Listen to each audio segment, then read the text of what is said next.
আচ্ছা, বলতে পারবে মঙ্গল গ্রহে যাওয়ার খরচ কেমন? ধরো তুমি একটা সায়েন্স ফিকশন ফিল্ম বানাতে চাও, মঙ্গল গ্রহে গিয়ে শ্যুট করবে, বাজেট কত রাখবে?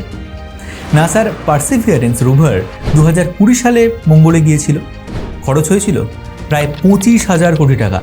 হ্যাঁ, শূন্যটা ঠিকই দেখছো। ইউএইও 2021 সালে পাঠিয়েছে হোপ প্রোব, খরচ হয়েছে 1,500 কোটি টাকার বেশি। এবার শোনো ভারতের গল্প। ইসরো 2014 সালে মঙ্গলযান পাঠায়, মোট খরচ কত হয়েছিল জানো? মাত্র 450 কোটি টাকা। মানে অন্যরা যেখানে মঙ্গলে যাচ্ছে লাক্সারি গাড়িতে, ভারত যাচ্ছে সাইকেলে, আর তবুও ঠিক সময় মতো পৌঁছে যাচ্ছে। কেন?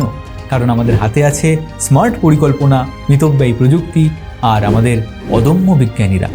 আমরা হয়তো সবচেয়ে ধনী দেশ নই, কিন্তু মগজে আমাদের গ্রহের বাইরে যাওয়ার মতো বুদ্ধি আছে।